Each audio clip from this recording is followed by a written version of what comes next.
নমস্কার, আমি বিষ্ণু সরকার।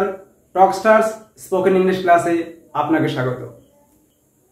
খুব সহজভাবে ইংলিশ শেখার জন্য আমরা একটা সিরিজ তৈরি করছি, যার প্রথম ক্লাস আজ। এই সিরিজটা একদম ফ্রি, পুরো একটা স্পোকেন ইংলিশের কোর্স, যেটা আপনি অ্যাবসলিউটলি ফ্রিতে পাবেন। আমরা সব মিলিয়ে 50টা ভিডিও বানাবো, যেখানে একদম বেসিক থেকে মানে ABC থেকে শুরু করে একদম অ্যাডভান্স লেভেল অবধি ইংলিশ আমরা শেখাবো টোটাল 50টা ভিডিওর মাধ্যমে, এবং আজকে তার প্রথম ভিডিও। আপনার ইংলিশের লেভেল যাই হোক না কেন, আজকের ক্লাসটা আপনার জন্য ভীষণভাবে ইম্পর্টেন্ট। আজকে আমাদের বিষয় হলো সেন্টেন্স বা বাক্য। ইংলিশ বলতে গেলে, লিখতে গেলে বা পড়তে গেলে আমাদের বুঝতে হয় বাক্য কি এবং সেন্টেন্স কি। কারণ উইদাউট সেন্টেন্স আপনি কিছুই বলতে পারবেন না, লিখতেও পারবেন না। তাই আমাদের সেন্টেন্স থেকে শুরু করব আমরা। এইবার মুশকিল হলো, সেন্টেন্স বোঝার আগেও না আরও কিছু বেসিক জিনিস থাকে যেগুলো দিয়ে সেন্টেন্স তৈরি হয়।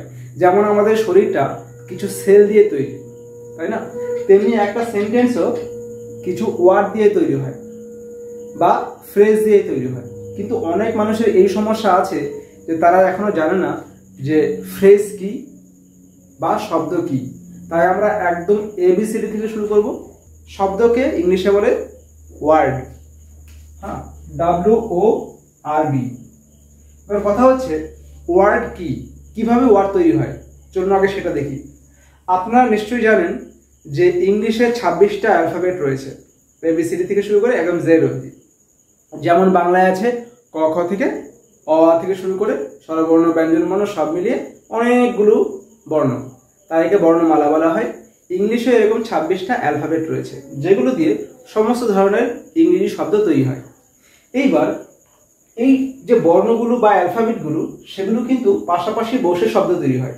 তাহলে আমরা দেখি, এখানে যদি আমি লিখি BAC, তাহলে কি এটা কোনো শব্দ হবে? অবশ্যই হবে না, কারণ এখানে BAC কয়েকটা বর্ণ বা শব্দ বা অ্যালফাবেট পাশাপাশি বসেছে বটে, কিন্তু তার কিন্তু কোনো মিনিং নেই। তাই এটা কোনো শব্দ বা ওয়ার্ড হবে না। যদি আমি এখানে BAC এর জায়গায় আমি D লাগিয়ে দিই, তাহলে কিন্তু হয়ে যাবে এটা ব্যাড।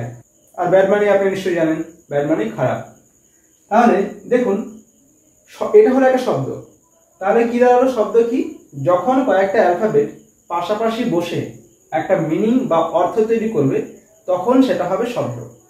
তাহলে আপনি যদি ABCD জানেন, আপনি কিন্তু অনেক শব্দ নিজেই তৈরি করতে পারবেন, তাই না? বসিয়ে দিন এবং দেখুন তার মানে কি দাঁড়াচ্ছে। যদি আপনার লেভেল একদম বেসিক থেকে শুরু হয়, অন্তত 50টা ওয়ার্ড লিখুন নিজে নিজে। আর যদি আপনার লেভেল একটু ভালো হয়, তাহলে আপনাকে এই ধাপটা স্কিপ করলে গেলেও চলবে। এবার দেখুন, শব্দ তো হলো। এবার তাহলে ফ্রেজ কি? ফ্রেজ মানে বাক্যাংশ, ঠিক আছে? মানে বাক্যের কয়েকটা অংশকে বলা হয় বাক্যাংশ। তাহলে একটা ফ্রেজ তৈরি করে কিন্তু আমাদের একটার বেশি শব্দ লাগবে, ঠিক আছে? যেমন ধরুন লিখি, আমি এখানে লিখি ব্যাগ, এখানে লিখলাম বয়। এবার দেখুন, এখানে আছে বয়, এখানে আছে ব্যাগ, বয় ব্যাগ। তাহলে কি এটা কোনো বাক্যাংশ তৈরি হবে? নিশ্চয়ই হবে না, কারণ মিনিংটা যেমন কেমন অগোছালো মনে হচ্ছে। যদি আমি ব্যাডের পরে বয় বসাই, তাহলে কিন্তু একটা বাক্যাংশ তৈরি হবে, ব্যাড বয় মানে খারাপ ছেলে। এটা কিন্তু কোনো সেন্টেন্স নয়। এখানে কিন্তু অনেকে ভুল করে, ব্যাড বয় মানে কোনো সেন্টেন্স নয়। এখানে দুটো শব্দ। তাহলে দেখুন, দুটো শব্দ পাশাপাশি বসেছে এবং তার একটা মিনিংও কিন্তু আছে, তারপরেও কিন্তু এটা কোনো সেন্টেন্স নয়। বুঝতে পেরেছেন? তাই আপনার লেভেল যাই হোক না কেন, মন দিয়ে দেখুন ভিডিওটা। এখান থেকে আপনি অনেক কিছু নতুন শিখতে পারবেন। তাহলে ব্যাড বয় মানে খারাপ ছেলে, কিন্তু এটা কোনো সেন্টেন্স নয়, কারণ এর মিনিং থাকলেও মিনিংটা কিন্তু পুরোটা ক্লিয়ার হয়নি। যখন মিনিং পুরোটা ক্লিয়ার হবে, তখন সবে একটা সেন্টেন্স।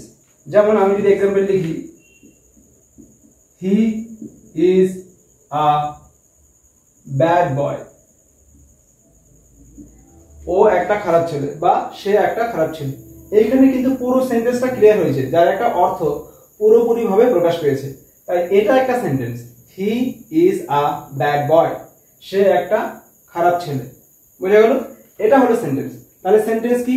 আজকের পরে যদি আপনাকে কেউ বলে সেন্টেন্স কি, বা আপনার ছেলে মেয়েকে যদি আপনি কোনোদিন শেখাতে যান হোয়াট ইজ সেন্টেন্স, বাক্য কি, তাহলে মনে রাখবেন একটা সেন্টেন্স বা বাক্য হলো যখন কয়েকটা শব্দ পাশাপাশি বসে এবং তার একটা মিনিং ক্লিয়ারলি প্রকাশ পায়। পুরোটা, অর্ধেক হলে হবে না। যদি অর্ধেক হয় তখন কিন্তু সেটা সেন্টেন্স বলা যাবে না, ওটাকে ইংলিশে বলে ফ্রেজ, বাংলায় বলে বাক্যাংশ। বিষয়টা বোঝা গেল? সেন্টেন্স হতে হলে কিন্তু পুরো মনের ভাব প্রকাশ পেতে হবে, ঠিক আছে? যদি বলি আই লাভ, আমি ভালোবাসি, কিন্তু এটা কিন্তু সেন্টেন্স নয়। যদি বলি আই লাভ হার, আমি তাকে ভালোবাসি, তাহলে কিন্তু সেটা বাক্য হবে, নাহলে কিন্তু সেটা ফ্রেজ হয়ে পড়ে থাকবে।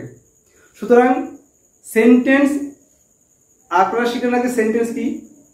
এইবার কাল আমরা বা পরের ভিডিওতে, এর পরের ক্লাসে আমরা শিখব সেন্টেন্সের কি কি ভাগগুলো রয়েছে। সেন্টেন্সের অনেক ভাগ, তাই পরের ভিডিও নোটিফিকেশন পেতে হলে চ্যানেলটা অবশ্যই সাবস্ক্রাইব করে রাখুন, কারণ আমি টোটাল 50টা ভিডিও বানাবো, যেখান থেকে একদম বেসিক থেকে একদম অ্যাডভান্স লেভেল অবধি আপনারা কিন্তু ইংলিশ শিখতে পারবেন।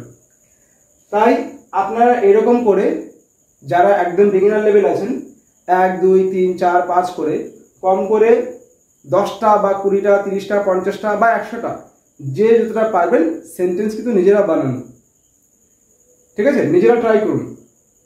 হেল্প লাগলে আমাকে মেসেজ করতে পারেন, ফোনও করতে পারেন, আমার ফোন নাম্বার স্ক্রিনে দেওয়া আছে, আমি আপনাদের হেল্প করব, ঠিক আছে? সুতরাং সেন্টেন্স কিন্তু আপনারা বানান। পুরো 50টা ভিডিও বানাবো, সঙ্গে থাকুন, দেখবেন আপনার ইংলিশের ভয় কেটে গেছে। এটা একটা অ্যাবসলিউটলি ফ্রি কোর্স, সবার জন্য, সব বয়সী মানুষের জন্য। ভিডিওটি ভালো লাগলে অবশ্যই কমেন্ট করুন, লাইক করুন এবং সাবস্ক্রাইব করে বন্ধুদের সঙ্গে শেয়ার করুন। Thank you for watching. সায়োনারা।